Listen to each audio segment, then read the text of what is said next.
Do you think there's a goatee on the... I don't think so. I think I see something. Yeah, you're right. I did. I used to flirt with the goatee. Oh, you did? A little chin music every now and then. So I didn't look like I was 24 when I was 24. You know, I'm a man.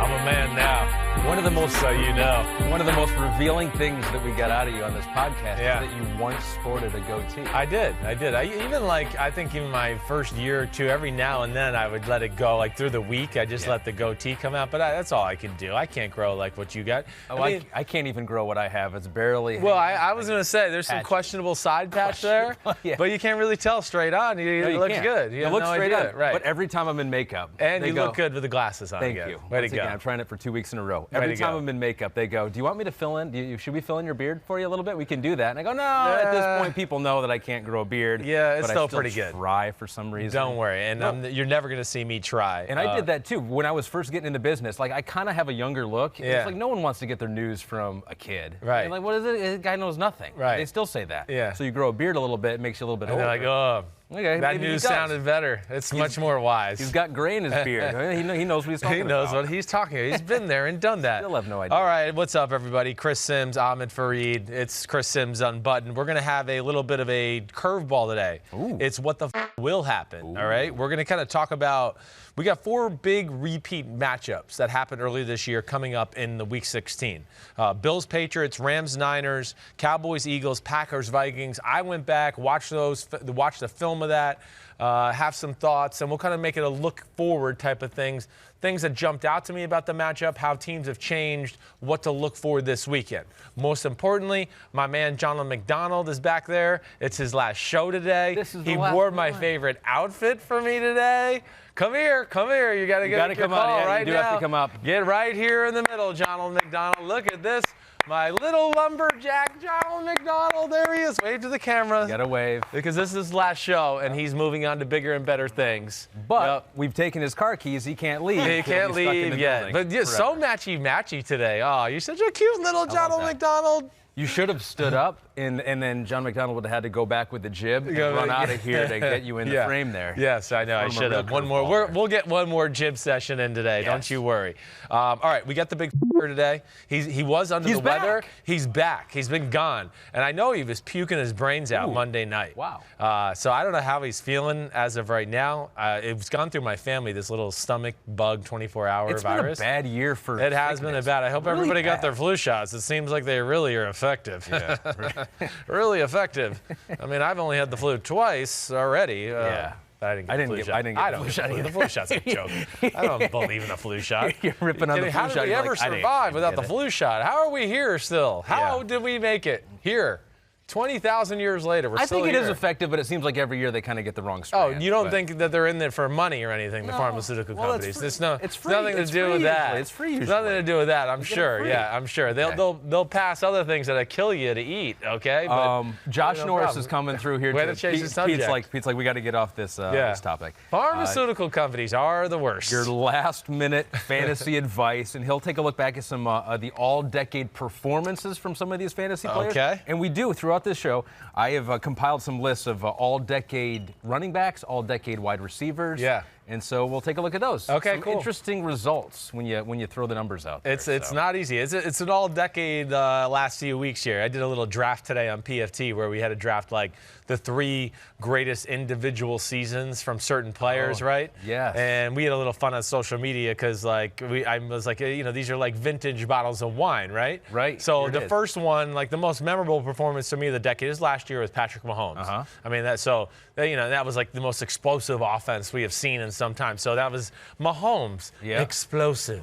The 2018 Pinot Noir. And then Pinot Noir, is that what I was going to say? They're all Pinot Noirs. I can't digest the other ones, okay? And then there's Brady, Revenge, 2016. That's a good Remember, year. he got suspended through 28-2. Yep. And then brought his team back for 28-3 in the Super Bowl, was the first quarterback to have 5 Super Bowl rings, and Roger Goodell had to pass him off the trophy. So that was like revenge at its finest. Yep. That bottle is priceless at this point, okay? The Revenge 2016 is good. It's Pinot that you just don't open this decade, okay? The 2019 needs a little more aging. And then there is the 2011 Magnifico bottle. of Aaron Rodgers because it was magnifico. That's your favorite bottle. Oh, I love that bottle. I like to drink one a night right there. But yeah, that 2011 season for me was the best season I saw any quarterback have. I think, just individually for a year, he dominated that year. And Marshall Newhouse was his left tackle, who's been on like 7 teams since, and he still made it happen. Without getting into that. In professional sports, it's so difficult to keep it up for 5 years, even especially in football, right? And that's amazing that you go back to 2011, and that was an amazing year for Aaron Rodgers. Yeah. Here we are in 2019, and at some points in the year, not at the end of it, but at some points in the year, people were saying he's the MVP. Again. I know. Yeah, he was out. Yeah, right. I mean, it's crazy. The start of the decade seems like it was 20 years ago. But for me, in all seriousness, I do think Aaron Rodgers is the player of the decade. I'll say that right now. I do. Just the way he's played, it's been how many MVPs? 3 MVPs. I think his stats, his yards, all that will probably lead the decade. I don't know. It might be close between him and Drew Brees. And he did win a Super Bowl too. So all right, let's get into it. You ready? Let's do it. Let's do it. We got 4 big games that are repeats that we saw before. We got Bills, Patriots. We got Rams, 49ers. We'll get to that. We got Cowboys, Eagles. A lot of implications in all these games too with playoffs, which is cool. And then we'll finish up with a look back at what happened with the Packers and Vikings in Week 2. But we'll start with the Patriots and Bills. It's a big one. New England can clinch the AFC East with a win or a tie, but Buffalo not out of it. So we go back to Week 4. That was September 29th at Gillette Stadium. The Patriots defense dominated in a battle of 2 3-0 teams. But when I'm looking back at some of the storylines for that game, cool. I'm wondering how the Bills lost. I feel like statistically, it looks like they outplay them. They did outplay them. They did have the turnovers in the game. 3 picks from Allen, 1 from Matt Barkley. So they turned the ball over. They had a block punt that was returned by the Patriots for a touchdown. They lost Josh Allen in the 4th quarter. Took a huge hit from Jonathan Jones. That he was not ejected for, that the Bills were not too happy about. But the Patriots were up 13-0 after the 1st quarter, added only a field goal after that. Pretty safe to say that from the 1st quarter on, from the 2nd quarter on, the Bills were the better team. They played better. And they probably should have won that game. Well, I mean, I think if you graded play by play, right, and we just sat and watched the film, we graded every play, like who won this play, who won that play. I think the Bills probably did win more plays for sure. I mean, you said it. Like, how did they win the game? And then you came to the conclusion it's the 4 turnovers and the block punt. That was it. I think there's some interesting things to take away from the game, though, in general. First off, what I find what's different about the Bills. Okay, the Bills' defense was phenomenal then. It's still phenomenal now. I don't think much has changed from that side of it. Now, from the Bills' offense then to now, there has been some change. And I think early on in the year, Buffalo was putting too much on Josh Allen's plate. That was the thing that blew me away when I went back to turn the game on. I just went, man, they're just putting the game in Josh Allen's hands. Like, here's the shotgun every play, and we're going to let you throw it and make a decision. And it came back to bite them in the ass, and they didn't manage the game the right way. And, of course, the Patriots' secondary was phenomenal. But, it was one of his last poor performances of the year to this point now. He really started to turn it around after that. But threw 3 interceptions, and all 3 were just as stupid as can be. I mean, there's just no other way to say it. They were dumb. All the Patriots' points, they got two field goals off of those interceptions. So there was, I think 12 points off of turnovers alone. But I think that's the big difference I look for the Bills now as compared to then to now. They don't play like, we're going to put Josh Allen in the shotgun and let him make plays anymore. They started to rein it in, and they started to become, let's get underneath the center. We're going to run the football. We'll have some play-action passes. We'll run some boots that way instead of this freewheeling shotgun-type offense that he wasn't ready for. And ultimately, that's what led to the downfall of the game. The other side of the ball, the Patriots, it's interesting. Some of the things that we talk about being worried about the Patriots now, this was the first game I feel like they kind of reared their ugly head. Offensively? Even on both sides. I should finish this off with the defense first against Josh Allen and the offense. What they did do with Frank Gore running for 17 for 109, when the Patriots only had their 2 defensive linemen in the game, they ran the ball at them. And to me, that's one of the big weaknesses of the Patriots, lack of big people this year. So they kind of showed that. And I would think that's going to be somewhat of a staple again. Go ahead. What do you want to say? And now they have Devin Singletary. Exactly right. Who was not in that game. He was not really in that game. Exactly. The rookie third-round pick rushed for 75 yards in 4 of his last 5 games now. So he's really gotten going here lately. No doubt about it. They run him, and then they use him in the short passing game, too, which was not really a part of their offense at that time, too. So those are the things that have changed, where that's when I talk about managing Josh Allen. They stopped this like, oh, just get in the shotgun and sling it all over the place. No, it didn't make sense. He's not ready for that, and their defense can stop teams. And really, their defense kind of showed its first little blueprint to the Patriots a little bit, to a degree. First off, they have the personnel to do it. They got the front 4, right? All those things. They can rush and get there with 4, a few timely blitzes. But they took away the middle of the field, a lot of the little quick play action passes the Patriots like to do and hit Edelman on a slant or a post or a crossing route and things like that. They were all over that stuff. Yeah. And, didn't let some of the Patriots' trickery kind of get them. The big thing to me in that game, more than anything, is just the one matchup that jumped out to me, and this is something I think the Bills have to be ready for this time, is the back out of the backfield. Like James White, he had a good day, and the Buffalo Bills put their linebackers in some vulnerable positions sometimes against the back out of the backfield, and I'm interested to see what that adjustment will be. I don't know what the line is on this game. I don't know either, actually. You're right. I would think the Bills are favored. I think the Bills are favored. I don't think so. It's in New England. I'm going to say the Patriots are favored. No, it's in Buffalo. No, it's in New England. Oh. The early one was in Buffalo. Oh. It's okay. Don't worry. You were wrong. Okay. I'm right. Still, but I'll give. I'm going to say 2.5. Ooh, 6.5. I would take the Bills. I would take. Wow, that is really, really surprising to me. Yeah, that's too much. I would take the Bills. Yes. I might even take them outright. Right. Like, I mean, I don't know going into Gillette Stadium, but the Patriots haven't looked like the Patriots here. So what would you say is the biggest difference we're going to see in this game than what we saw before? I mean, the Bills are a more confident team. Yeah. You got Josh Allen playing more confident. They're doing things to benefit him, yeah. as you say there. The Patriots, I don't feel like you can say that anything has gotten better for them defensively or offensively. No, I think that was really the start of them getting worse offensively. I think that was the first inkling we had, because before that, they had played teams that just were inadequate at the time. Yeah, I know they played the Steelers week 1, but they exposed the Steelers week 1. The Steelers then aren't what they are now. Yeah. And, we had no questions about the Patriots offense until this game.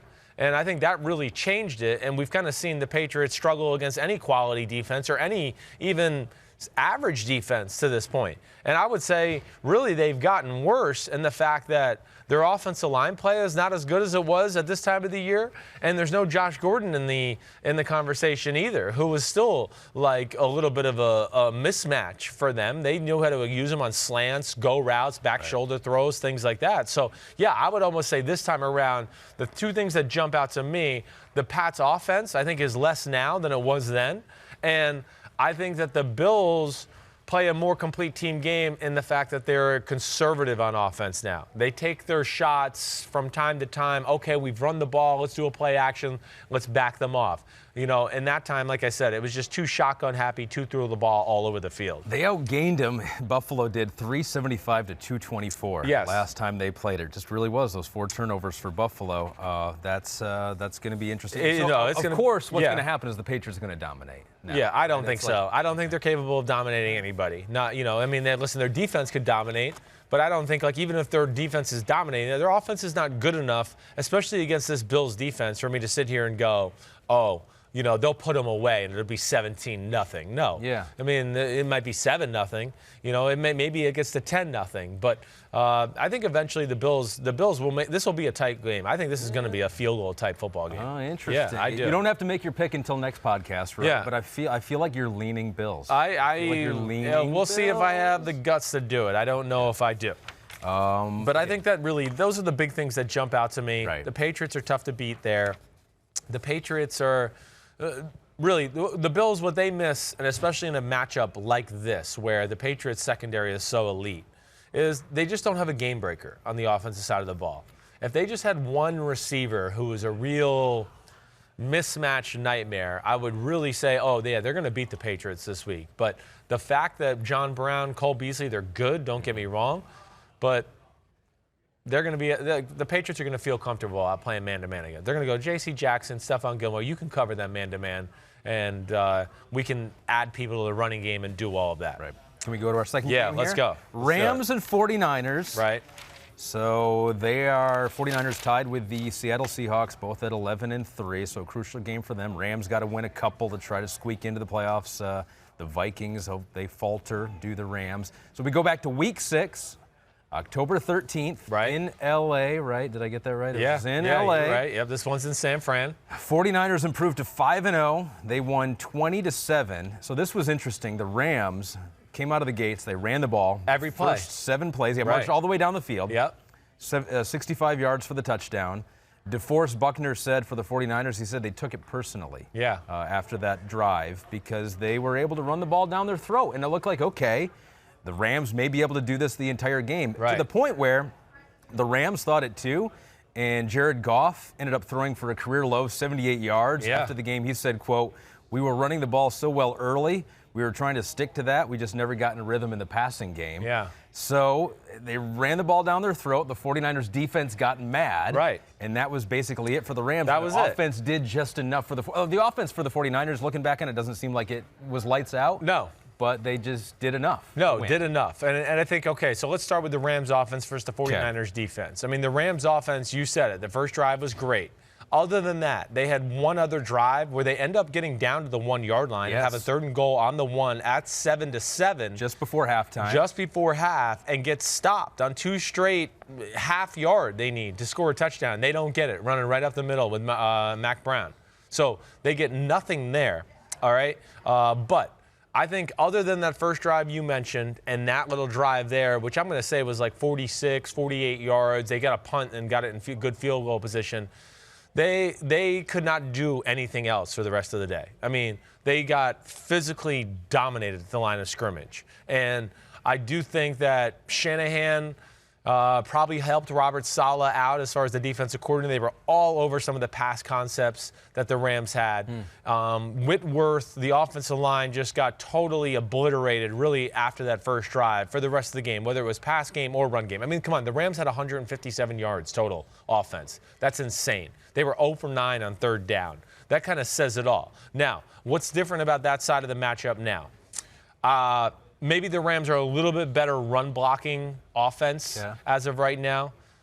But other than that, there's nothing else I'm going to sit here and go, oh, the Rams have improved on this or gotten greatly worse at this. No, I don't. I think they've been feeding Todd Gurley maybe a little bit more. Last game against the Cowboys, but they were down just 20 yards versus the Cowboys. But before then, they started to get him back involved, no doubt. And I would think that's going to be part of the attack again, especially early on in this one. Now, for the 49ers, they're going to be without a cast of characters that were in the first game, that were difference makers. I mean, no Quan Alexander. He's not going to be there. D Ford's not going to be there yet. There's no Ronald Blair. There's no DJ Jones. These are under-the-radar, really awesome second unit defensive lineman for the 49ers. Jaquaski Tart, I don't know his status yet for this week, but he made a number of plays during the game. So the talent on the field for the 49ers will be less than. But I still just don't know if the Rams are good enough on the offensive side of the ball for me to sit here and just go, oh, well, it'll change this week. They're gonna move the ball up and down the field. Now, the other thing to think of here, too, is the Rams had a fatal mistake to start the second half where they had a toss play and Brown fumbled the ball just on a simple toss. I think it was Darrell Henderson. I think I'm wrong, actually. But that gave the 49ers a 17-yard drive for a touchdown, put them up 14-7. I think the big thing is if I had to flip it over to the other side, anything you want to ask me about that? On the 49ers defense compared to the Rams offense, you're good there? I'm good there. Okay, go ahead. What do you want to say about the 49ers offense? I mean, this was a defensive-dominated game. Yes. Even though the 49ers ended up with 20 on the scoreboard. Right. Jimmy Garoppolo had a bad interception in the end zone. Bad. Marcus Peters was there. That will not happen again because Marcus Peters is not there anymore. So they did just enough offensively. That vaunted running game for the 49ers wasn't really there. I mean, Coleman was their leading rusher with 45 yards. Yeah, nothing special. They did throw it to Kittle. It was a George Kittle game, which seems like a lot of their big offensive games. If they rely on one guy, it's going to be George Kittle. He went over 100 yards. But here's one interesting tidbit for the 49ers. They did play that game without Michael McGlinchey. Thank you. Without Joe Staley. Thank you. Yes. They're both back now. They are. They're both back. And you're right. That's where I would start the conversation. That was an issue for them in the game. So that jumps out to me. Okay, that Kyle Juszczyk wasn't playing in that game either, who's a tremendous weapon for them at fullback / tight end. So he creates issues for them that way. And I think the biggest thing that jumps out to me from compared to where we are now to then with the 49ers, Jimmy Garoppolo was shaky as hell then. That's the big thing I look at. He was shaky as hell. You said the interception on the 1-yard line. Yeah. He had Tevin Coleman on another play who was wide open, going to walk in the end zone. He overthrew him. Tevin Coleman couldn't catch the ball. I mean, it was like a 5-foot throw. That's what I mean. It was that open. I wouldn't talk about it if it was like, oh, a really difficult throw and he missed a guy. I mean, it was that before the end of the first half was over, he hit Corey Littleton, the linebacker of the Rams, right in the chest. It would have been a pick 6. So he has changed his play. And you mentioned, like, those tackles not being there. Okay, they're back. Juszczyk's back. Emmanuel Sanders wasn't there. Deebo Samuel was not part of the offense then. I mean, their offensive receiver at that point was Marquise Goodwin and Dante Pettis. They far exceeded what they were doing earlier in the year now with Deebo and Emmanuel Sanders. So they're a different football team in the offensive side of the ball. I expect them to have more success against the Rams this time around with the healthier O-line and the more weapons in the pass game. And they really got over a hump in that game, too, because the Rams had dominated Sean McVay over Mike Shannon. This really was this was a big game for the 49ers because it proved that start against some lesser quality teams. We knew they were for real. Was for real. This. Yes, yeah, this was a big game for them. So now what's different this time as well is the 49ers had won every game up to that point. Now they're coming off a loss where they could be even losing 2 out of their last 3. Correct. Even hungrier than they were going into week 6 when they beat the Rams in L.A. So it seems like they won the game then, did the 49ers? Right. I don't know if defensively the Rams have changed all that much or have gotten better. Is there anything they can do? No, I don't. 49ers I don't know if there is either. I mean, the Rams play hard. Of course, they got talent. We know that. But I think it'll be harder to get pressure with the tackles being healthy. And with the fact that Juszczyk's in the game and they can dabble with him as a fullback or an extra tight end next to Kittle, that's going to make life harder on them. The one thing that jumped out to me about the Rams in the first match, they played a lot of deep zones and they checked it down to the backs a lot. The 49ers in the pass game or underneath receivers, all of that. You know, I don't know if the Rams will have the luxury of doing that this time around with the healthy tackles. They might have to play a little closer to the line of scrimmage. I just look at it like this. I just think, you know, I hear a lot of people going, hey, the 49ers, people are, well, I don't really understand the 49ers. Yeah, you do. What you do. They're definitely one of the best teams in football. Yeah. They lost 3 games on the very last play of the game. And they lost 2 of those games to 2 of the 3 best teams in football on the last play of the game. The Ravens and the Seahawks. Now, last week, they played underwhelming.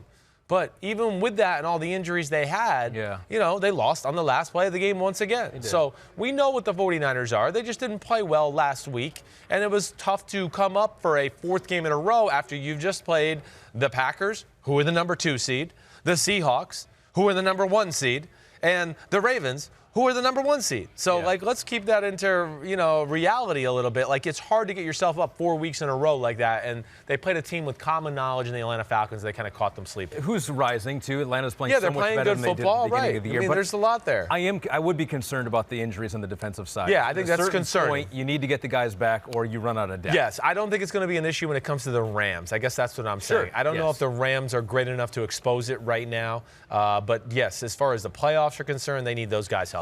Okay. Is that it? That's it. Right, I think we hit it all. All right. Very efficient, I feel like we're so being far. good. Okay, that's a lot of good info, but it's been very efficient. Okay, that's good. I don't want to take too long. All right. All right. I've been doing Campbell's Chunky's Chats. It's been awesome, and I'd like to take a quick moment to tell you about something I'm doing for Campbell's Chunky Soup. It's pretty awesome. Throughout the rest of the season, I'll be sitting down with former NFL players as we discuss the many ways that football is family. In the latest episode, I interviewed ex-NFL wide receiver Mohamed Massaquoi, who has like a fascinating background, life story, everything about it. Here's a little clip from our little talk. What's your earliest recollection of football? How did you get started? Is something on TV that grabbed you, or just kids in the park playing? How did it kind of come about? What's crazy is we moved to Chicago, and my older cousins, they're like 6 to 10 years older than me, both of them. Right. They were playing football, and just as the annoying little cousin, I wanted to be like them. Sure. So that was my first exposure. I sucked though. I played tight end, and you know the tight end never gets the ball in pop one. Definitely not. It's like the quarterback. You don't throw a lot either. You don't throw a lot. You just run. Right. But when we moved back to Charlotte, skills started to increase, started playing running back, all that good stuff. Oh, okay. And it was just one of the things. We would play in the street, we play in the park, we play in the grass, all over the place. And as a result, you're getting better at this thing, and you don't even really know that it's going to translate into real success one day. Yep, big thanks to Campbell's Chunky Soup, and there is Campbell's Chunky Chats. And if anybody paid attention there, the guy's got a bionic left hand.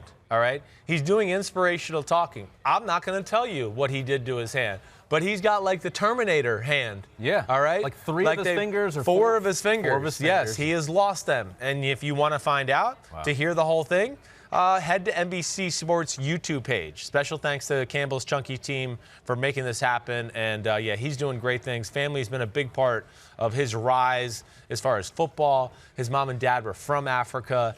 Just how they disciplined him, how he found out about the game, and then some of the obstacles he's had to overcome here as of late are pretty unbelievable. I'm going to be honest with you. Yeah. You're kind of turning into like the male version of Oprah. Oh, is that right? People open up. When they sit on that couch with you. Good. It's we get stories like Santana Moss the week before, Yeah, right? yeah. They open up about college and about what it was like. You talk about tearing up at times, yeah, right? You're right. You're kind of turning into the male I like Oprah that. You like over that. here. The NBC's version of The Roy NBC Firestone. Yes, correct. Correct. I'll know I really made it when I can make one of these guys cry about something and get emotional. Yes. Then I'll be like, damn, I am good. Yeah. You all right, Johnald McDonald? You good? Coffee? You coffee up? A little tired today? I think he's thinking he might want to stick around. He's been out there chopping wood all week. He's in his lumberjack outfit. All right. Big moment right now. Big moment. Big is here. He is back. He's been avoiding us since before Thanksgiving. So it's good to have him on. Yeah, I thought of his personal too. I didn't really get it. First thing I want to know, Dad, how you feeling? Welcome I heard back. you were puking your brains out Monday night. Oh. Well, that's very nice. You said those words and described it that way. I'm doing better, not great. I missed Showtime yesterday for the first time in 13 years. Damn. Oh. Yeah, couldn't go. Of course, I didn't see the show last night because I was asleep, but I heard they killed me. Of course. Yeah, of course. And I sent them a message, tell them all to kiss my rear end. Good. Oh, good. Yeah. That was about it. But, yeah, it was. I'm sure they had a great time, me not being there. And, oh, well. But I am feeling a little better. It's going to take a couple of days to get rid of this whole thing. It's a bug that's been going around up here. Yep. Of course, Matt had it, my son. My wife had it. So to think I wasn't going to get it, I kept thinking I'm not going to get it. But, you will sooner or later, and it hit me. So here we go. Yeah, but I like the fact that you wait. Did I hear you being compared to Oprah? Yeah, you heard right. You heard right. Man, Oprah, yeah. I'll tell you what. I wish you could become Oprah, start making that money, because I'll retire. Man, you could, that'd be nice. Yeah, that would be nice. Oh, my God. Yes, yep. I would. I would even support you. What's that? I'd support you if I made Well, Oprah unfortunately, money. that's not going to happen, so I guess I got to keep working. Okay. So here we go. And next time, if you make someone cry, you're that much closer. Yeah, I'm getting Is close. that it, huh? The You got to NBC. make them You cry. gotta make them cry, yeah. Oh, If they tear up, okay. then they're male. Well, what do we got going on today? I'm actually sitting here watching, Yeah. not to do it, but I'm watching the Baltimore Ravens. Right. I actually think I have some tails on their offense. Oh, do you? You think you got some tells on it? Yeah, I'm not going to tell you, though. Okay. I can't. No, you can't tell us? So, I mean, how No, can I you really say that can't. and then not tell us? I what might is it? tell you in private, and then I want to watch a little more. Right. But there are certain tendencies they definitely have. But it's really cool to watch them play. What was that, last Thursday night they played? Right. My God, it seems like forever. But, the crowd was flat. The team was flat. Playing the Jets, nobody's excited. Right. But Lamar Jackson makes a play, the crowd gets excited, they get a score. Then they go flat for a while, then the crowd's making no noise. The Jets, you think, gosh, Jets might make a game of this. Right. And then they turn it over, Lamar makes a play, crowd's into it, game over. Yeah. So it's really amazing, Lamar Jackson, as soon as he makes a run or a throw, how excited the fans get. Right. I mean, it just changes the atmosphere right away. So it's amazing what he's doing, and I'll tell you, people say all they want. He's throwing it better as the year's going along. Right. And he's throwing with more power, more confidence, and it's last thing. I know y'all don't want to get into this. No, it's so but good. I want to hear it. We like it. Go ahead. the last thing, it's really revolutionary what we're seeing. Yeah. I saw a guy this morning, I forgot his name, who's in charge of the Senior Bowl. Right. And he goes, listen, this is working for one big reason. The Baltimore Ravens, of course, are loaded with talent. We saw that all the guys that are going to the Pro Bowl, not that means that much. Right. But they completely bought in. They had the right coach in Greg Roman who could do this. Right. Now, I can't think of another coach in the NFL that could create this offense besides Greg Roman. And I know his history. You do too. Yep. At Stanford, when they were doing all that 3 tight ends and this and that, then he's with Jim Harbaugh when they had Colin Kaepernick, and that was nothing what they're doing to compare what they're doing now. Right. But Greg Roman is, to say he's meticulous is an understatement. And I'm sure, I hear you talk all the time about coaches putting in long hours. Yeah. I just think he's probably the greatest grinder ever. He And seems like it. that's what I've heard about him. Right. From other coaches. Matt was up there with him, our son, my son, your brother, for an off season with the Buffalo Bills, and he just said it's G Rose his name. Right. He goes, man, G Rose awesome. I mean, he's unbelievable how he teaches. Like he said, he goes over everything. Every question is answered. So, man, Lamar Jackson, yes, great talent. But we all know it takes great talent and it takes circumstances for quarterbacks to have great success. Right. And he's taking advantage of everything. So there we go. You hear the name Greg Roman kind of come up as one of those candidates now for a head coaching position just because of what he's done with that offense. Yeah. Right. Is he one of those coaches, though, that he's really elite? Yeah, well, do you want to offensive hire him going, well, who's going to be the quarterback to run this offense somewhere else? True. Right? I mean, that's Well, he's run other offenses. I know Don't forget he has. now. I know. Yeah, I believe he's smart enough to be able to craft an offense around whoever the quarterback is. I do, yes. He definitely has all the staples you need. Do you think he's a head coach next year? I'm going to say no. I don't think he will get it this year. No, if the Baltimore Ravens sit there and go, okay, you're going to be a head coach, you're going to make this money, we'll give it to you. Right. We'll give you head coaching money and let you sit out there and keep running our offense. And listen, it all comes down to this with him too. Can he craft it to any quarterback? I don't know. Right. I know that he wants to run the football, and first and foremost, no matter what. He did with Tyrod Taylor up in Buffalo. That's what he wants to do. A lot of run checks, really. As my son told me, he goes, man, the running game, to say it's complicated it's unbelievable. Yeah. You got to read the front, read this, do this, check to that, just to get the right running play off every time. So I think that's what he really wants to be. Well, you see him. He's as thick as a truck.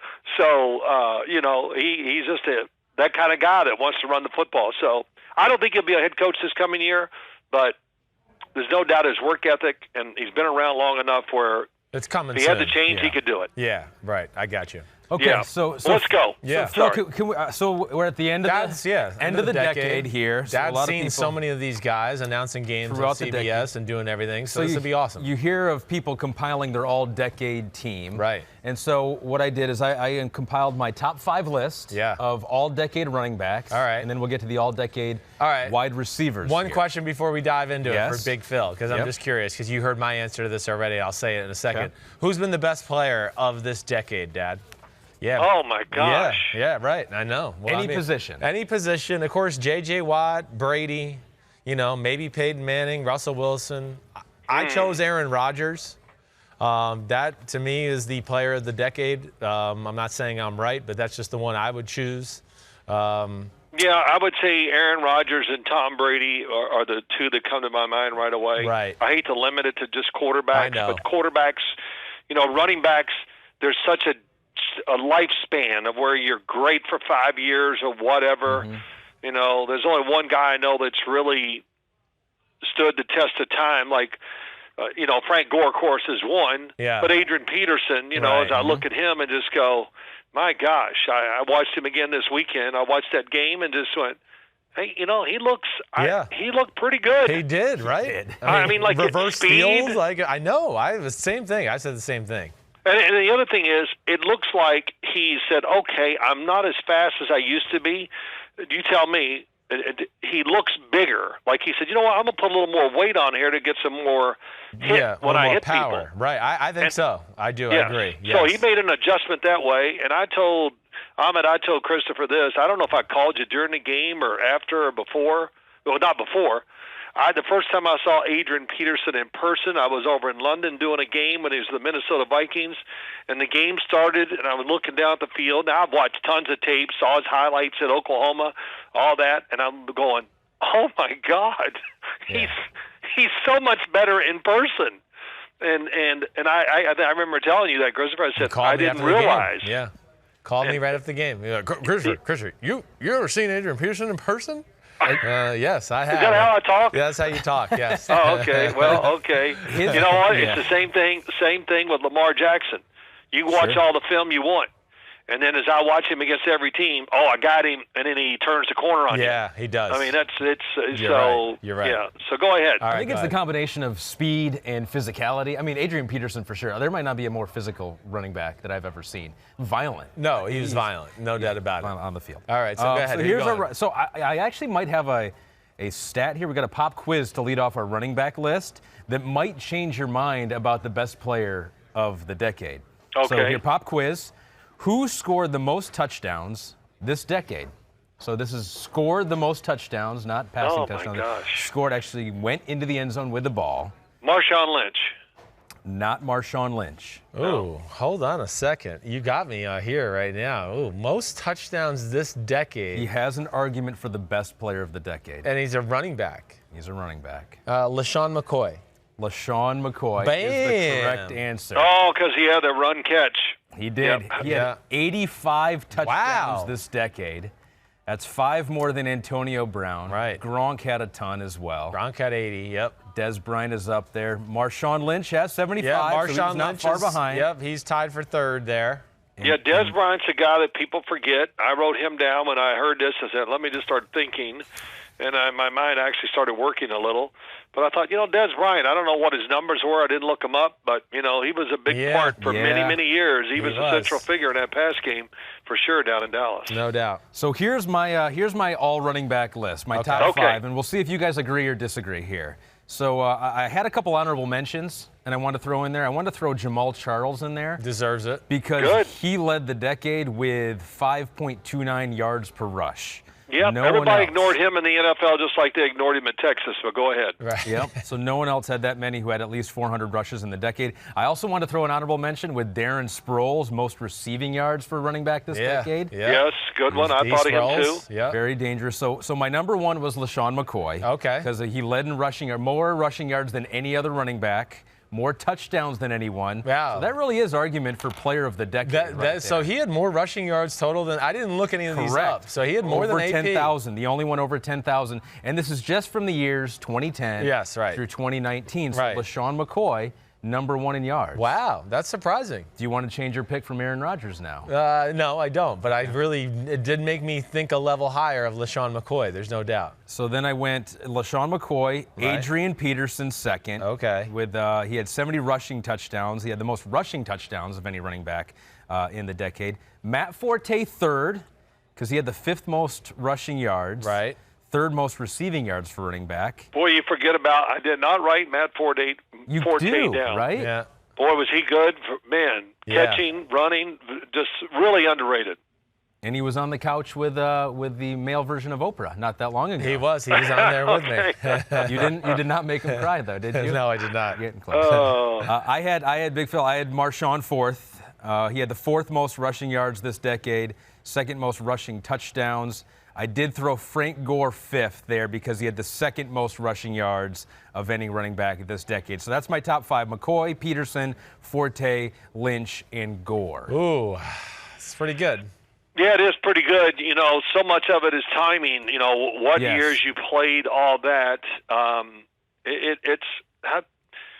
I don't know where Le'Veon Bell ranks up in that because I didn't look at numbers. How long was he at Pittsburgh? Of course. How many years were really over the top? I mean, there for a while, Le'Veon Bell was one of the best weapons in the NFL. Yes, I agree. Like I think my list would have Le'Veon Bell on there for this decade. Yeah, I can see that. I would have put him on there. I can't lie. Like I think I would have put him on there in front of Matt Forte. And I'm going to say I underestimated Forte too on this list. He was on my list, but I wrote about. But I just feel like Le'Veon Bell between receiving, running, the Steelers being so relevant and a lot of it was because of him. I probably would have put him in my top 5. 12th most rushing yards this decade, Le'Veon Bell. Man, 12th. Gosh, that's not as good as I thought. You know, how many years has he? I can't even tell. When he started, when was his first year in the league? Because you do get an advantage if you've. 2013 was his first year in the league, so he missed those first couple of seasons. Yeah, and of course, the last 2 years. Of course, he missed those in these last 2 years true. too. Yeah, So. Right. So who? I'm curious. Would you guys both have LeSean number 1, just because of the numbers there? Is it hard to put him anywhere else? No, I would have Adrian Peterson just for what he is and everything. I think that would be my. I thought of this list. The first 2 guys that came to my mind were Adrian Peterson, because I didn't know the years, and then Marshawn Lynch, just because of what they represented and what they did for their team. And it can't be, it's not all about yards and this is just the mentality, the structure of the whole franchise was kind of built around them a little bit. Yes, it was, yeah. So, I always take those things into account. But, hey, this is an argument that no matter what we do, none of us can lose it, none of us can win it, because it's all good. Yeah, I'm with you. Arian Foster is another guy that we probably need to throw on there. Yeah, he was great. But I'm with Dad. I think I'm with Dad. The first 2 names, if I just did it and said I didn't look up stats and go, oh wait, was he playing in 2010 or whatever? Yeah. And when AP and Marshawn Lynch were the first 2 guys I thought of, and I think it's a little bit because of hey, the Minnesota Vikings were who they were because of Adrian Peterson, and they played through him. And then the Seattle dynasty or era started because of Marshawn Lynch. And that allowed them to ease Russell Wilson in, and of course they made their defense dominant. So that would probably be the reason I would make those 2. And then LeSean McCoy would be my 3rd. Even though you got me rethinking LeSean McCoy a little bit with those stats. How can that guy be under the radar? I know. Most rushing yards, most touchdowns, but LeSean McCoy's been pretty good for a couple of different teams. Yeah, he's been good for a long time, and you even see him with the Chiefs. When he makes a few runs, like that, you go, wow, that's a long time in the NFL. He's withstood the test of time and all that. But he's kind of got the body. He's not big. He's not small. He's just got one of those bodies like wide receivers. I love wide receivers who are what's the word for it? Long and stringy. Right. They don't lose speed like bigger guys do as fast. There's something about that. There is. Yeah, and that's it's AJ Green, of course. Yeah. Calvin Johnson. Don't go there yet. Hold on. We're going to talk about sorry. Don't go there yet. Yeah, okay. Sorry.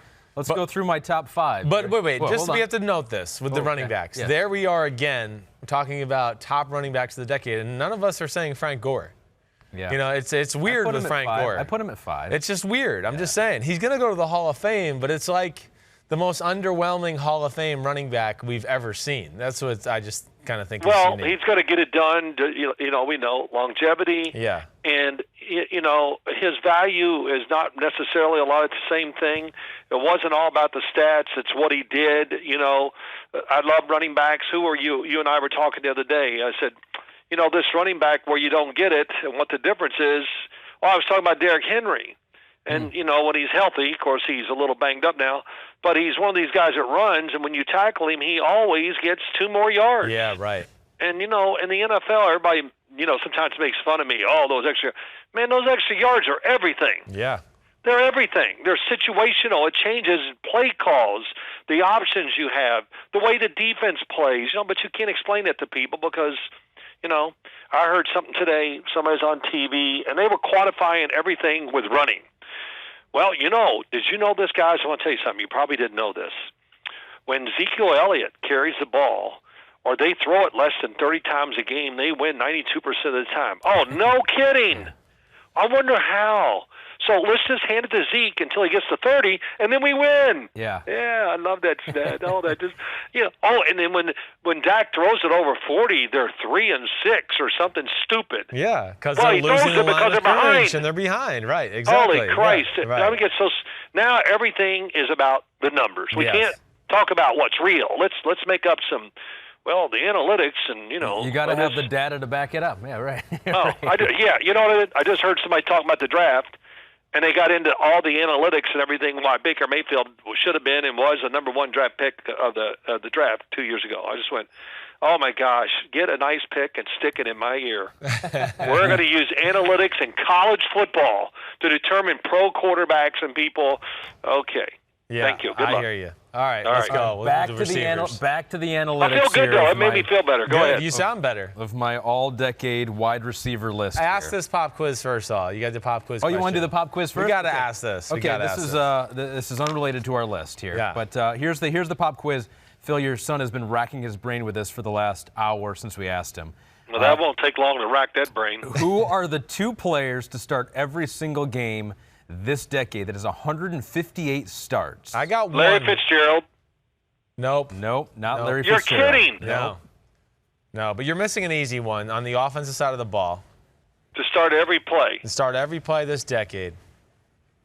He's a Well, you he's a mean he quarterback. never came out of the game? Every game, not every play, every game. Yeah, every game. Started every game this decade. Quarterback. Tom Brady. Nope, not a quarterback. Nope, he got suspended for 4 games because of Oh, Deflategate. yeah, you idiot. Yeah. Okay. Yeah.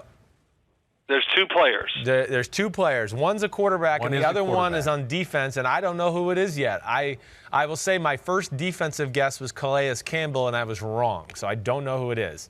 I got the quarterback one, though. Larry You did? Fitzgerald. Yeah, I got the quarterback one. It's easy. You just got to think Yeah. of what's going on in the world right now. Yeah. Phil Fitz. Eli just retired, so it's not Eli. Yeah, I Eli. know. But it's somebody in his draft class. Oh. Yeah. Phillip Rivers. Yeah, Phillip Rivers. Oh, yeah, there you go. go. But I would have said here, I'd have to gone through every damn team to get it. Then I might have got it. Yeah, so, yeah, it's pretty amazing. Yeah. Phillip Rivers, Eli Manning, the 2 of them, you know, I wouldn't say either one of them has a prototypical body, Yeah. but they hung in there. They never got hurt really and played, and you know that's. I think that's. I said to somebody. I think I said it on CBS this past weekend. When you talk about Eli Manning, they say all these things. This I said, hey, I think the most unbelievable thing is I looked at Boomer. He played basically every play. Right. In his whole career, and I go, man, you know, it never even occurred to me that you could do something like that. And so Well, that's in your era, I don't know if anybody could do that. That was just the rules were different too. well, yeah, I know it's all different and everything, but it's just. But there's a that's amazing. defensive guy, Dad. So a Who the defensive hell? guy. And is he a defensive lineman, a linebacker, or a DB? I'll give you a hint here. You ready? Yeah. Here's the hint. Yeah. He's played for multiple teams. Okay. That's why I thought it was Thomas Davis. I went there at first, No, but I'm he's wrong. He's played for the Chiefs. He's Ooh. played for the Cowboys. He's played for the Ravens. Oh, Brandon Carr? Brandon Carr. Holy wow. crap. That just tells you what a freak of nature he is. Yeah, well, he is a good player. He and is. Yeah, man. Yeah. He even gave. I think Brandon Carr gave up his number, right? Didn't he give it to Marcus Peters? No. Oh, wait, hold on. You know what? I think he did. I think you're Yeah, right. he did. He gave it to Marcus Peters and he is got now it. 24. Right. Yeah, he did. Yeah. He did, yes. I keep going, who the hell's this other guy? Oh, I got to look at.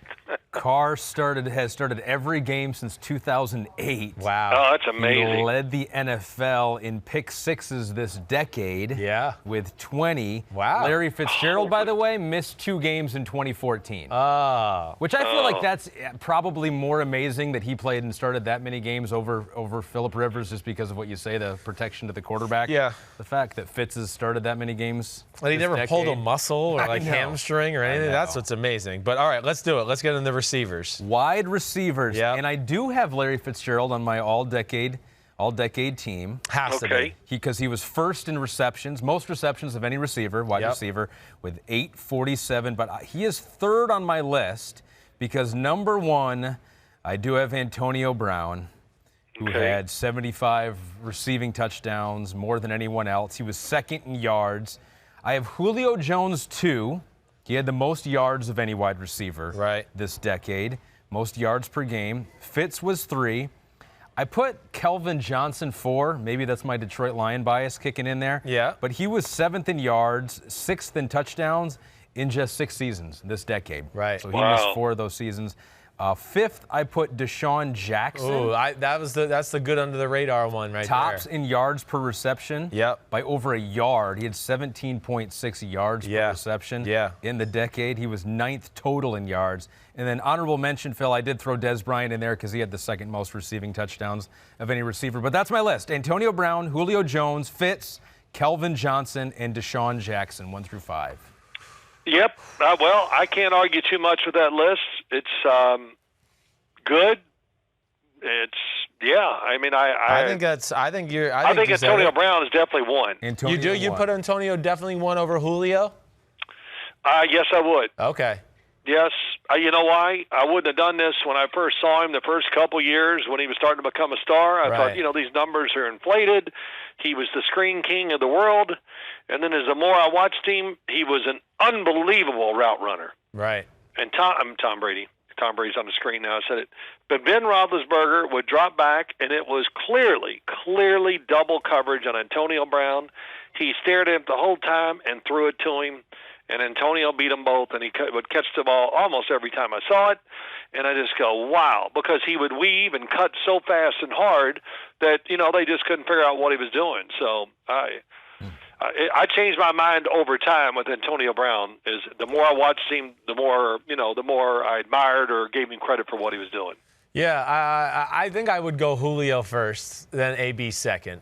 I would. I think I would go actually the chalk though from there on out. I would go Fitz 3, Calvin 4, D-Jax. I do. I was. Yeah, Deshaun Jackson was right on my list. Yeah. As you told me this, I had him there. Calvin Johnson. Very unique guy. Boy, we did all those Thanksgiving Day games and a few other ones. Always got to talk to him. And the subject was always what, Christopher? How are your legs? Yeah, how to taking care of his knees and things like his legs, right. He was almost too big for the position. He was too big for the position. Right. It's not that he was tall. He's just a huge big. man. Right. I mean, he really, truly could have probably played tight end if he wanted to and put on a few pounds. Of course, who would want to do that if you could be a wide receiver? But, I was always struck by his size when we saw him. And we always would have a 10, 15-minute discussion on how to take care of the body. And it was great. He knew many years before he retired that it was a problem for him. Right. And he was working on it, and I'm sure they took care of him at practice and all that. Of course, he played on turf, which, just speeds the process up. But what a great player. And, Deshaun Jackson, his style, Antonio Brown, great route runner, quick, great hands. And Calvin Johnson had great hands, speed, but his size was unparalleled. Yeah. I mean, Julio Jones is a giant by NFL standards, and Calvin Johnson's much bigger than he is. Yeah. There were a couple other names here that surprised me. One of the names that was up at the top of the list, fourth in receptions this decade. It probably shouldn't surprise me, but Demaryius Thomas is up there. Yeah, I had him on there. He killed it those early years with the Broncos and Peyton Manning and them, right? I know. How about no A.J. Green? A.J. Green was 8th in receptions. Odell? Where's Odell at in this conversation? Oh, nowhere. Nowhere. He deserves an honorable mention. Well, he's only been in the league 6 years, and he's had, what? Yeah. 2 or 3 good years and 3 nothing. Yeah, his first 3 years were phenomenal, and then it's fallen off. I mean, I do think, Brandon Marshall's a guy that probably is in the conversation for the first 5 years of the decade. Yeah? Yes. I know this because we talk about it sometimes on – Brandon went, and I think maybe over 7,000 yards through a short period of time, 50-some touchdowns. I remember we were talking about 4 weeks ago. Right. You just kind of forget.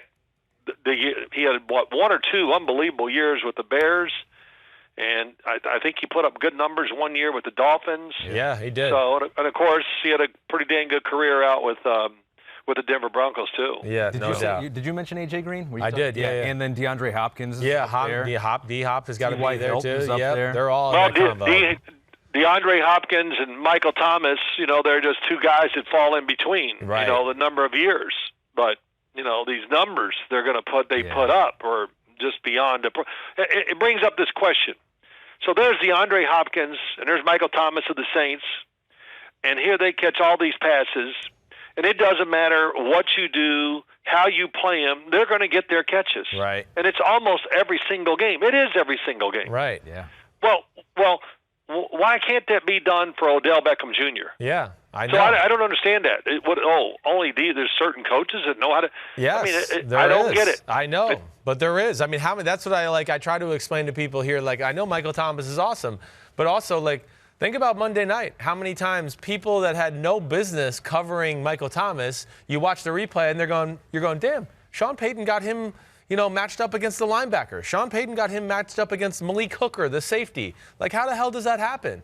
And It goes back to what we talk about, Dad. When people always talk about, there's a quarterback problem in the NFL. No, there's not. There's plenty of good quarterbacks to go around. There's good offensive coordinator problem in the NFL. That's the number one issue. There's just not enough. Yeah. There's a reason why Sean Payton. You look at Michael Thomas making all those catches. Well, if it's zone, he's going to catch it because they're going to hook him up in the middle of something. Drew Brees he's great. He knows where he's going with the ball most of the time before it's snapped. Right. He looks it off. He's great at that. If you play zone, he's going to look off and throw to somebody else every single time, just like Tom Brady does or any good quarterback. And you know this. And Ahmed, how about this? They design plays.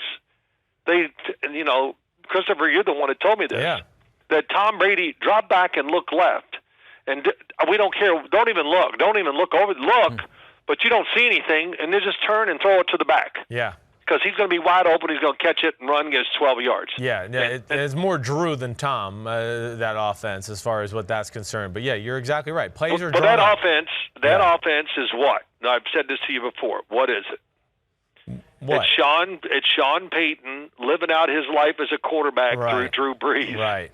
And he designed an offense that he thought he could run if he was the quarterback, just like John Gruden kind of does it too. Yeah. Sean Payton played over in Europe on a professional team. I actually saw some film of it one time, and it was well, I'm not saying anything about his play, but the quality of players was really low. But whatever. But the design of their offense is not good. It is great, and he's one of the greatest offensive coordinators in history. Yeah, history. No doubt about it. Yeah, when you said the Greg Roman thing before, like who else could design an offense like that, I thought, maybe Kyle Shanahan and Sean Payton. If they had a Lamar Jackson, they could do it. Those are maybe the only two other ones. Well, it would have been interesting. You know this, and Ahmed, I don't know if you've heard these rumors, whatever, but I'm pretty sure Sean Payton had Patrick Mahomes as the guy he wanted to take in the draft. Oh. And he was all over it, and then just by coincidence, I think this is right, Andy Reid traded up one spot in front of Sean Payton. Yeah, no, I think they had an inkling that Sean Payton wanted him, and that's definite. That's 100%. They were drafting Patrick Mahomes. I wonder how that would have played out. I know. Yeah. Just think of that. It's unbelievable. Right. I mean, because you look at the Saints' offense, and this year they had some times where it hasn't worked as well or whatever. But, it's everything. It's finesse. They look to throw it. They look for the kill shot, constantly throwing it down the field, but it's power too. He loves lining up and smashing you in the face too. Yeah, no doubt. So they do everything well, and it's just a sign of a tremendous coach. And it's been an unbelievable run for Drew Brees and Sean Payton. They have not had an off year offensively since he's been down there. No, you're right. All right, you're the man. We got to go. All right, well, good talk to you. Phil. Good stuff. Way to go. Good list. Yeah, thanks. I wanted to argue with you, but you really didn't give me a chance to get any arguments in there. You were ready. Yeah, you got it. All right, Dad. All right, guys. Have a good day. All right. Thank you. See ya. When in doubt, pull the trigger. I think he sounds better. Yeah, he does sound better. He sounded better. Early on, it didn't sound good. In the call, it seemed like he was. We juiced him up. Have you ever pulled the trigger? What do you mean? Like actually induced a throw up? A throw up? Right. No, but I've not fought it. No. You know what I mean? It's like that moment where you're like, I can keep fighting it here, or I can just let it go. There was a few times, like in college, where I could tell I was so drunk that I was going to throw up the next morning. Yeah. And I would just put my finger down my throat late at night and just make it happen and get the whole party started early. Yeah. I just felt like it was a smart play. I think it was a smart play. You're against flu shots, but you're for that. Pulling the trigger and throwing up, I'm all for it. Do not take medical advice from Chris Simms. All right, cool. That was fun. All right, so let's go through our other two games, our repeat games that we're going to see again that we saw before in the early part of the year. We'll go now to Week 7. It was Sunday Night Football. Yeah. I remember it very well. Yeah. Cowboys versus Eagles, October 20th. This was in Dallas, right? Cowboys won, dominated. It was 37-10. The Eagles fumbled on their first two possessions, led to a pair of touchdowns for the Cowboys. It was over after that. Ezekiel Elliott ran wild. He ran over. Who did he run over again in that game? It was like a highlight play. Malcolm Jenkins, yep, early in the game, right. 111 yards for Zeke. Yep. Basically, whatever Dallas wanted to do, they did do, and the Eagles never got it going. Well, I mean, it was almost, I sit here and go, it's probably their best offensive performance since just this past weekend. It's been those two. And there were similarities, too. They kind of played more through the run. Tavon Austin was involved in some trick plays and doing things like that. We saw him, added to the game plan this past week with the Rams once again. Here's the big thing to me. For the Eagles defense, okay, at that time they were kind of not all the way healthy. Fletcher Cox wasn't 100%, but still good, but not the great Fletcher Cox. He's better now. But the Eagles are still having some of the same problems. Now, in that game, they had Orlando Scandrick playing in the secondary, and he was a disaster. They attacked him most of the game for big plays because there was a reason he wasn't on a team the first 6 weeks of the year. So that was an issue. But oddly enough, I look at the Eagles and go, man, they still have some of the exact same problems then as they do now. They really do. They just let up too many big plays on the defensive side of the ball. They play a little too much man-to-man at times, which is tough to do against Dallas because you're just not going to have enough guys to match up with all three guys. Now, at least they're healthy back there to a degree, but it hasn't really mattered. Their health the last few weeks. They've let up a lot of big plays once again in the pass game and the run game a little bit. But, I mean, you talk about the Miami Dolphins, DeVante Parker tore them apart. You talk about the Giants, what's his name? Darius Slayton tore them apart. You go last week, Terry McLaurin tore them apart. So they still have secondary issues. I just look at the Eagles and go, I don't know, how can you do it? When you don't have the guys that can cover and you don't have the guys that can catch, I just don't know how you win this day and age in the NFL. And they're worse off now offensively than they were then. There is no Alshon Jeffrey. I mean, we'll see where Nelson Aguilar is this week. But they got issues on both sides of the ball. And, we'll see where the Cowboys are, but they haven't changed. At least it seems like they found a formula. They were down 27-7 yes. for the Eagles at halftime. Doug Peterson, you remember that was the week where he had guaranteed You're right. win. Guaranteed. We're going to go there. And we're going to go to Dallas. We're right. going to win. Right. Later on in the week, he said, well, I wasn't really guaranteed. Tried to backtrack. Yeah, right. I wasn't really guaranteed. He never guaranteed it. At the end of the game, he said, quote, this is one of those games that I take personal. I've got to get that fixed. Wentz was not good, had an interception. Yeah. He had 2 of the 3 lost fumbles for Philadelphia. Right. He said that they were a little embarrassed. Quote, we didn't show up. So if there's one thing that maybe the Eagles do have, is that they're going to look back at this game as being one of the most embarrassing of the year. Yes. And pride might kick in. It could, say, even though they don't have the weapons, like you said. Yeah. Pride may kick in and say, in our place, when we see him again, we're not going to let that happen. No, I think that's very real. That's the only hope they have. Got dominated up front. I'll say this. This is the other hope I would give them, okay, is now, one, they got to throw the ball down the field a little bit against Dallas Cowboys. You just got to take some shots just for taking shots to back off the aggression of the Dallas Cowboys. But for just an offensive, way to attack, the Eagles at that game, they couldn't quite figure out how they wanted to attack yet. The last few weeks, because of injuries, they've kind of been forced into a way of attacking. And it's, I think, made Carson Wentz more comfortable. Carson Wentz is certainly the difference right now for the Eagles. He's playing phenomenal. He's playing get on my shoulders, I'll carry the squad. But they have 2 ways to beat you right now. They have the tight ends and the 2 running backs out of the backfield. That's all they do, and that's their formula. Yeah, we're going to run the ball. We can do that, keep you honest, but you better watch out for Miles Sanders and Boston Scott out of the backfield in the pass game and Ertz and Goddard at the tight end position. And that's really, to me, where the game's going to be won if the Eagles can win the game, is doing that. And can they come up with enough creative ways against a defense that you hear me say a lot with the Cowboys that's very predictable and just relies on their talent too much? Cowboys can clinch the NFC East. Cowboys should win this game. The funny thing is, since that game, the Eagles have had the better record. They're both 7-7. The Eagles have won more, just one more game. Right. Well, I mean, the Cowboys don't make sense. There are a lot of yards and a lot of moments of greatness, but the moments that count, none of that shows up. And that's been their big problem until last week. So maybe they can finally get hot here. But as anybody saw last week, the Cowboys are one of the most talented teams in football. I mean, you saw they obliterated the Rams. It was a total annihilation. They destroyed them physically, everything about it. And even though they're sitting here at 7-7, I'm picking them to beat the Eagles. I expect them to win this game. And I would just say watch out, because they are one of those teams, if they get hot, There's not going to be a team in the NFC playoffs that they walk on the field against and they're going to go, oh, we're overmatched here, or we're overmatched there, or we feel inadequate in this area. The Cowboys are going to be able to match up with any team in the NFC playoffs. It's just about whether they can play the game the right way and win situational football, and that's what it'll come down to. Is that everything for this game? I think so. I don't know if there was anything more that was really crazy about that one in general. I think that was pretty much it. Pop quiz. Pop quiz. The only NFL team to not have a winning record in any season this decade is the Cleveland Browns. Cleveland Browns. Right. Although not eliminated from the playoffs. But yet. They got to 7-8-1. Hey. Yeah. They got to 7-8-1 last year. Oh, so close. And they can get to 500 this year, right? Are they 6-8 right now? 6-8. Yeah. They can get to 500, but they cannot get not that a winning record. Yeah. That leads us to our all-decade bust team. Ooh. So I went through players that were drafted basically in the top 10 throughout this decade. Okay. The all-bust team. Okay. Ready? Yeah. Honorable mention. Yeah. Johnny Manziel. Oh, whoa. Because he was 22nd overall. And Right. yeah, he's a bust, but Right. 22nd overall is not top 10 overall. No, it's not. You're right. Many I mean, the people hype probably have him as a factor, hype factor he's for probably sure. one of the biggest busts there is. Just 2 years Yes. in the league. Right. So that was my number 5, Deion The Jordan. best part about that is sorry. the coaching staff from the Browns, most of them didn't have the first or second round grade on Johnny Manziel, but the guy making the pick had a top 3 in the draft grade on him, and that's why he got drafted.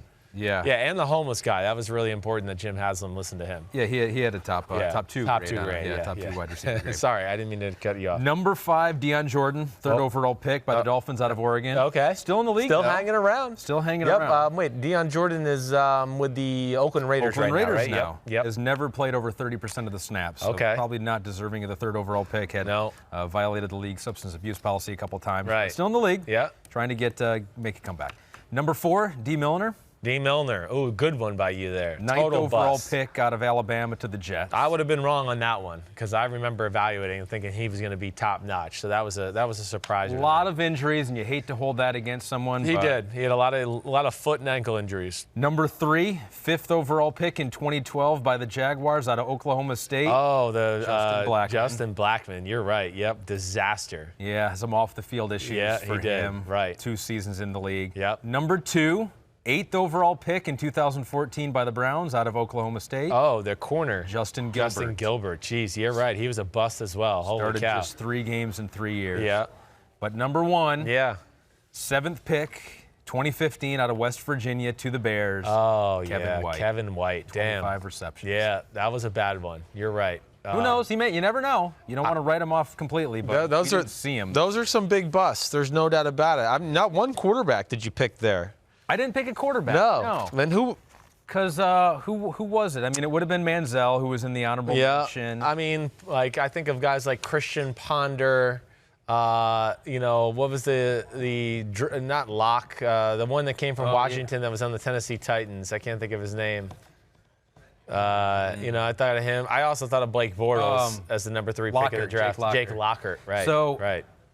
The thing is with the quarterbacks Yeah. is they usually get some run, right? If you've used that high of a draft pick on them, it's like they may eventually be a bust, but they at least get, a season. Oh, well, they never seems give like. up. You're not a season. What? You get 6 seasons. Right, that's the thing. It's never give up. I mean, people just think about, and this is not this decade, but Alex Smith.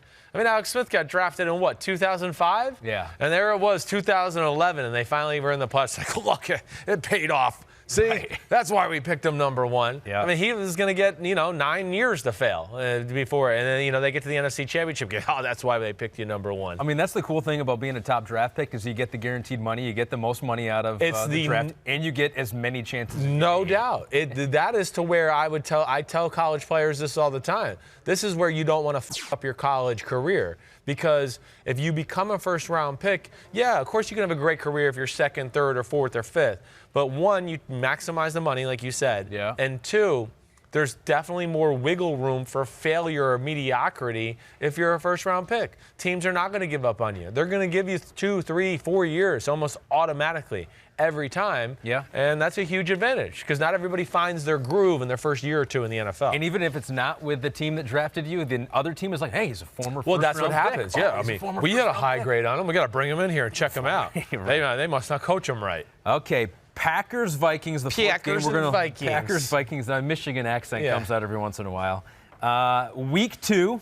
This was September 15th in Green Bay. Right? Yeah, it was in Green Bay. It was. Packers improved to 2-0. Guessing yourself ever since you got the first one wrong. I'm gun shy. Packers improved to 2-0 with a 21-16 win over the Vikings.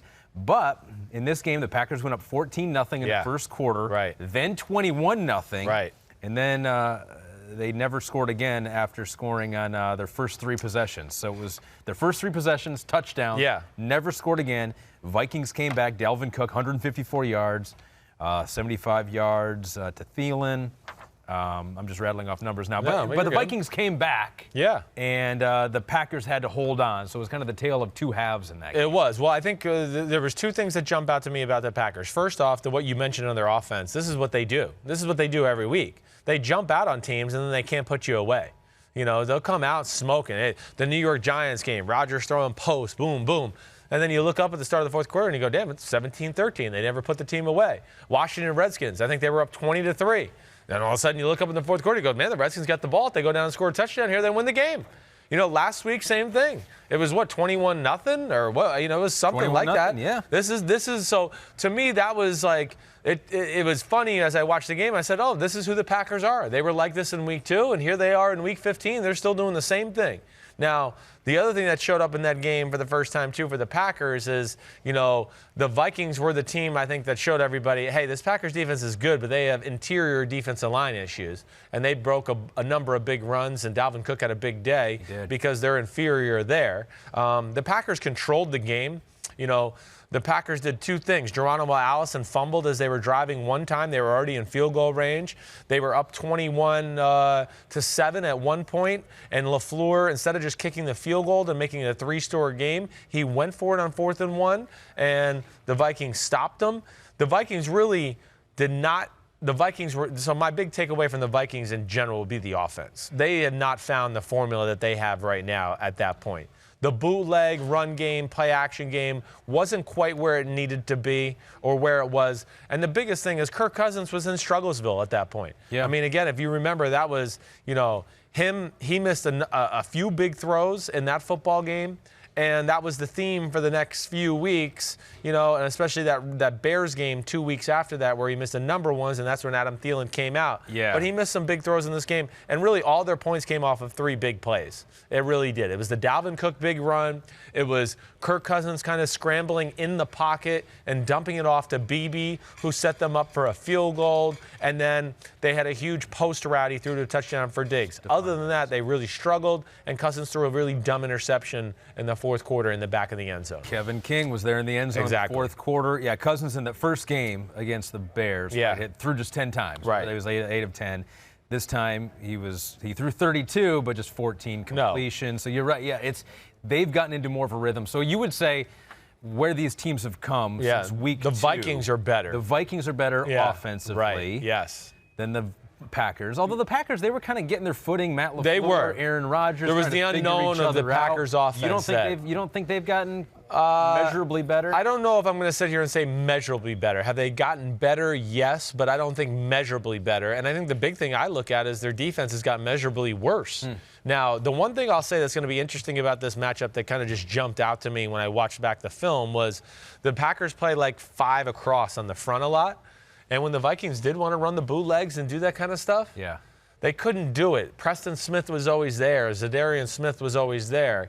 And I would think that could be a problem for the Vikings once again in this game, unless they can get the run game going and get that guy to commit. Yeah. But either way, no, I think the Vikings are a better football team. I think the Packers are too, but I think the Vikings made a more, what do I just want to say, a bigger jump from then to now than maybe the Green Bay Packers did. All right. Yeah. You'll make your pick on the next podcast, not now. Yeah. I don't even know who I'm going to pick on that one. That's going to be a close one. You want to talk some fantasy? Yeah, let's do it. Let's do it. We got Josh Norris. We got to get Johnald McDonald here on the jib because we're going to have chairs moving in. Spring into action. Oh, and Josh is in. Hey. What's up, guys? Welcome. It's another, first of all, ovation. I need to congratulate this guy. Right. Has he bragged at all? No. About what? For what? He is in the B-League NBC Sports semifinals, finals this weekend. Finals. Finals. Congrats, man. I'm going to lose. I'm underrated. No, people do care about this. Is the B-League. No. You're gonna ask who's in the A-League? This is C League. Oh, C League. I could move, but here's the thing: we have relegation and promotion. I will be promoted next year into the B League. Is that correct? Do you guys really have relegation and promotion? Yes, wow, correct. that's pretty good. And if you're relegated, you have to leave your job. Do you want to ask who's in the finals of the A-League? Josh, I got to turn on your mic here. Oh, apparently, no. yeah.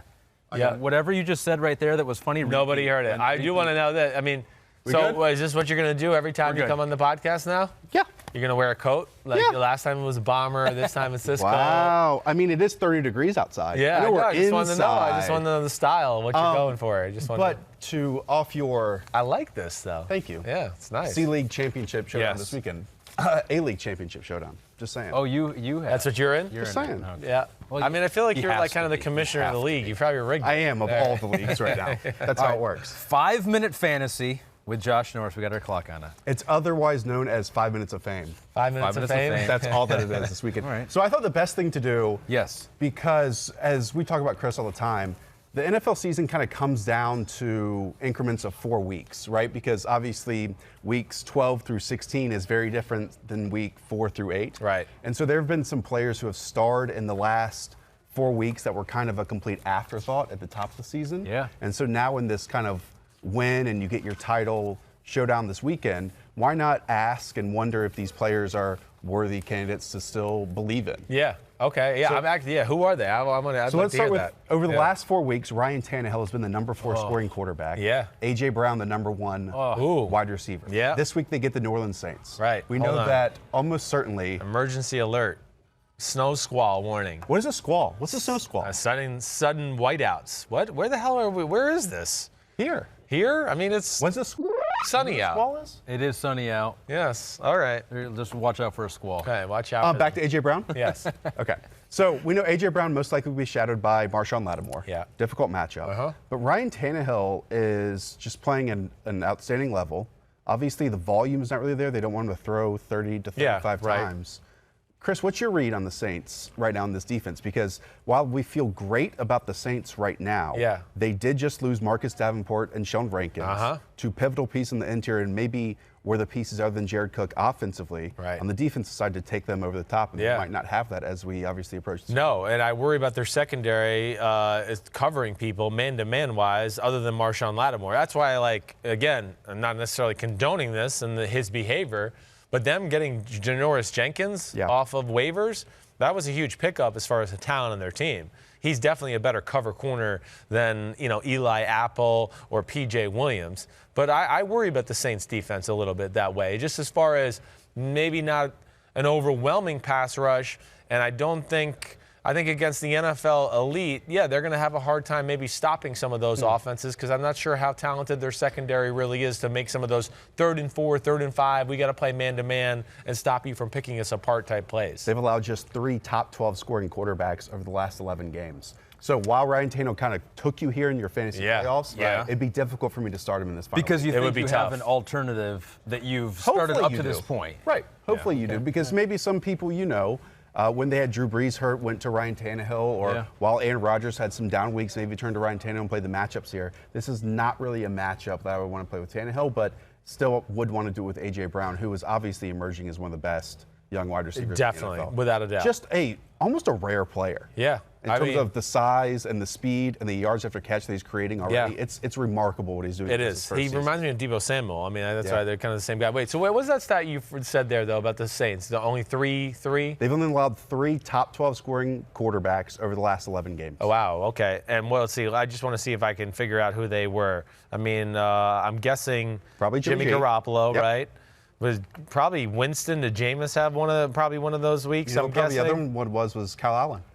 Yeah, probably Kyle Allen. You're right. He had a good day that day in New Orleans. Yeah. That's interesting. All right. Next up, DeVante Parker. Right. Over the last 4 weeks, he's been the wide receiver 6. Tearing it up. So, this is a player who, as you know, it's like the post hype right now for DeVante Parker, and he's landed this contract extension. I mean, he scored 96 fantasy points on targets 15-plus yards or further down the field. That's 4th best in the league. Meanwhile, the Bengals, who he faces this weekend, 22% of the completions they've allowed this year have gained 20 or more yards, which is 31st in the league. So it kind of is a perfect matchup here for DeVante Parker and his style and who he's playing this weekend. Yeah, he's a beast, and I know why they signed him up long term.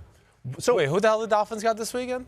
The Bengals, do they not? The Bengals, yeah, they do. No, I'm not even on to next week yet. There's only a few games I'm on to. One day at a time. Let me ask you this question. Yeah. How can this happen so often that we see where contract year players just completely outperform whatever they've done in the past? Sure. All right. Well, I mean, he was a guy that was injured a lot. That's the first thing you got to take into account. I think that's always a big thing. And two, yeah, there's just extra focus on that type of year. It's desperation time. It's oh shit, gosh, this might be the last contract I get. I need to make my money while I'm here. Oh shit, I don't want to move my family. So I'd like to maximize that and keep us here. I mean, there's just so many things that play into that. And I think ultimately, yeah, it affects guys to look at all the little things that maybe they took for granted for their first few years to go back to the drawing board, and all of a sudden diet becomes really important, how much they prepare in the offseason to get ready for the season. And they just set themselves up for success more they do on other years. And then I think it's in their mind going into every game where they go, I got to ball out. I want to get paid. I want to get money. I'm gonna go out there and show my ass this week. And, I mean, I've seen guys go through it, and some guys can rise to the occasion and do it. And in some ways, I think he's a perfect fit with Ryan Fitzpatrick, because Fitzpatrick doesn't care if you're open or you're not. Just he's throw going to throw it up there, and DeVante Yeah. Parker just wins at the catch point in this. So you're saying start him this week? So who's a big name receiver that you can think off the top of your head that if you have a decision that you would, who are you comfortable starting him over? Because it's all good to say, I like DeVante Parker, but then when you're having to start him over, you know, a DeAndre Hopkins, you wouldn't do something like that. No, because obviously DeAndre Hopkins is facing off against the Tampa Bay Bucs secondary. What about a Jarvis Landry versus that's an interesting one. That's where you get into because the Ravens. And what Landry gives you, that's a great question, because he's more of a volume receiver than anything else. Like, obviously, he does have a big play in him every once in a while, but that's not an offense I want to trust in other than Nick Chubb at all. Yeah, you're right. So I absolutely would start DeVante Parker. In fact, I might start someone like Brashad Perryman over Jarvis Landry as well. I mean, Perryman's been the wide receiver 10 over the last 4 weeks. And right now, with no Mike Evans, no Chris Godwin, Brashad Perryman's really the top wide receiver on that team, and Jameis has thrown for over 300 yards in 10 of his last 12 games. So. All right. You want to play a game to finish this? Yeah. What kind of wrap up what is it? There's a game. I have a game. You've come with a game. You've come with Look, information. in order to get on this show, you have to do your research. You have to do your work. This is what I've learned. Okay. So I looked at the top Week 16 performances, which is, again, your fantasy championship over the last decade.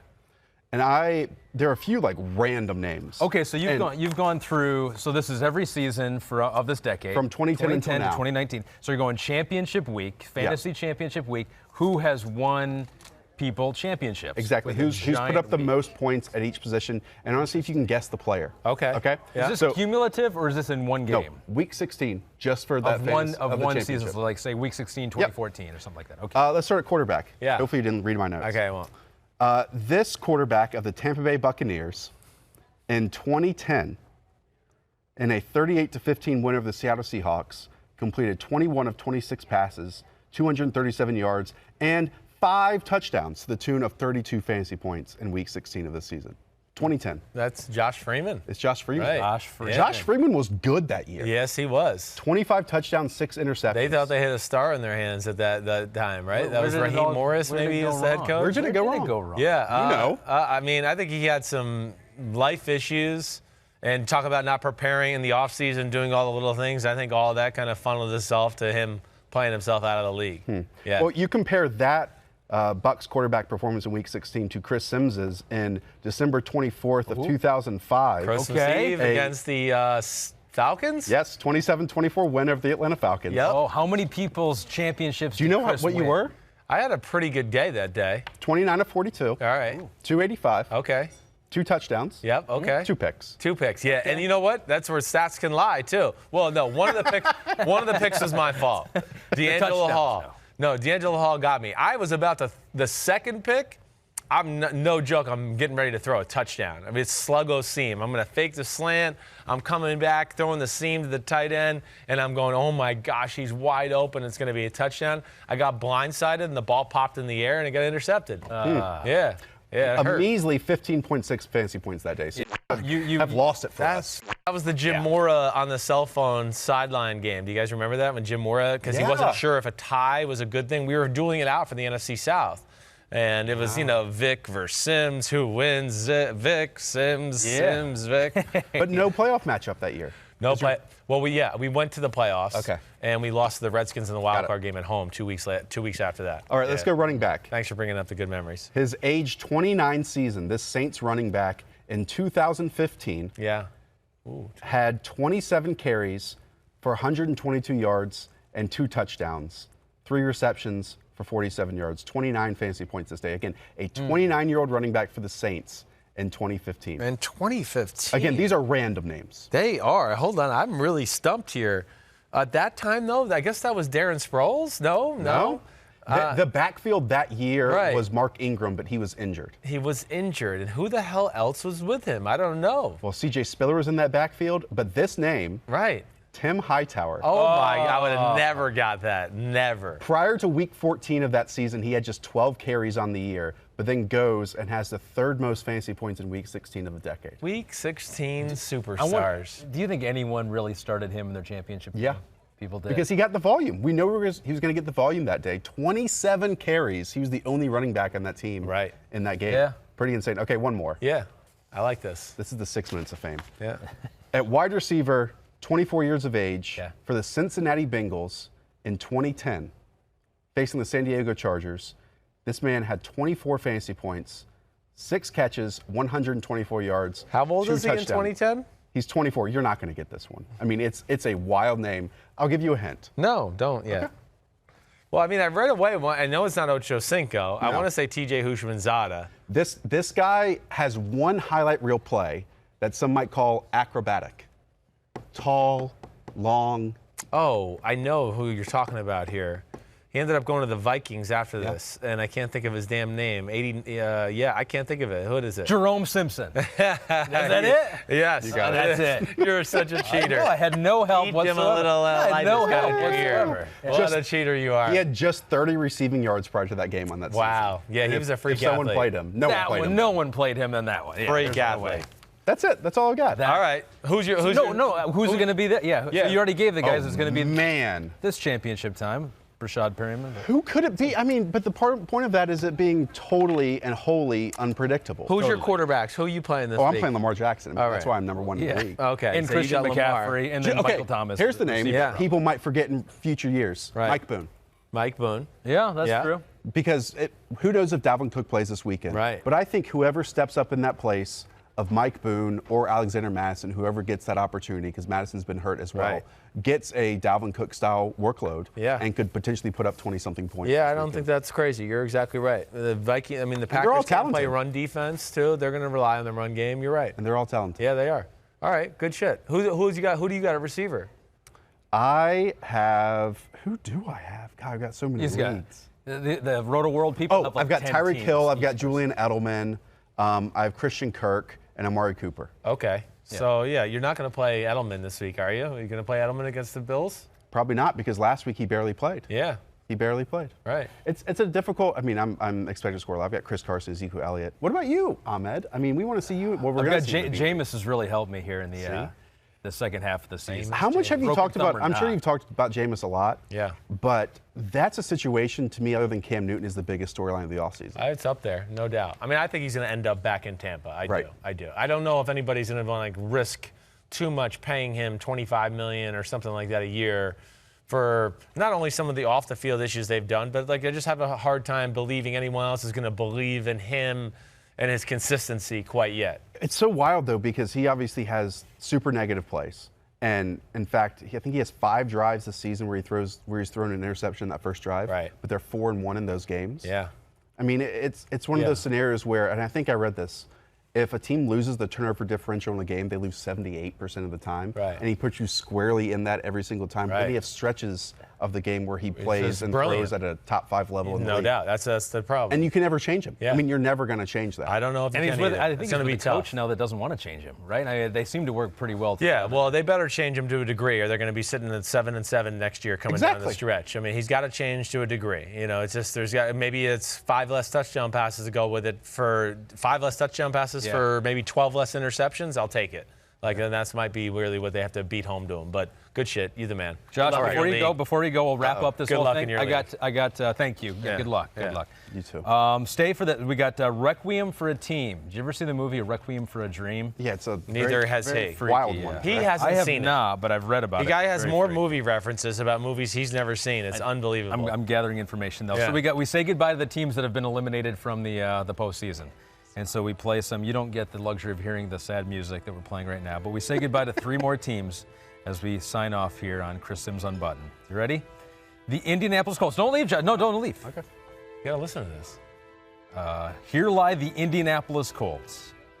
The writing was on the wall even before the first game with the retirement of Luck. The good news is Jim Irsay got to save a buck, even if it meant they had to suck. That's very well. Indianapolis Colts. Goodbye, the rhyming thing, it's kind of like the holiday season. And goodbye, Andrew Luck. Goodbye, Andrew Luck. Goodbye, Colts. Andrew Luck, will he reappear somewhere next year? Will he? Is that even a possibility? I don't know. I hear rumors. Interesting. Here lie the Chicago Bears. Yeah. If you asked a pig about this season, he would turn his nose up and say oink. It's possible for Bears fans. This season feels even worse than the double doink. Oh. No, possible. I don't think so. You think that double doink was a killer? You made the playoffs. They thought they were going to the Super Bowl, though. Roughly, does each one of these take you like 5 minutes to come up with? Longer? Over, under? Yesterday. He's a pretty smart guy, though. This is a snarky, smart guy. I had nothing to do yesterday, so I did the final one here. Here lie the Denver Broncos. Oh, Denver. A team that reminded us football's a game of inches.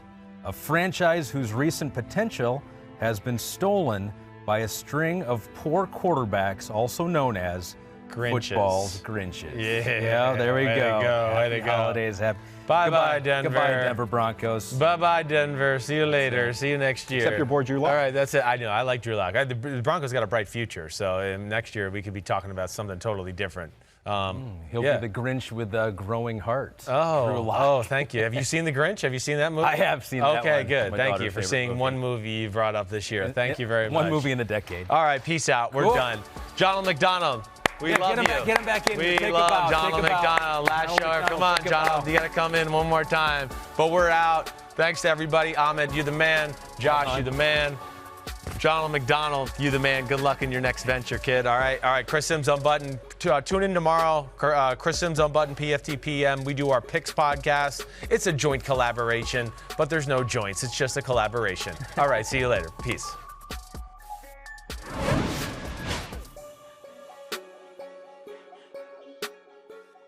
Yo, what's up? Come on, man. Subscribe on YouTube to Chris Simms Unbuttoned Podcast. I need you. Please hit the subscribe button, please.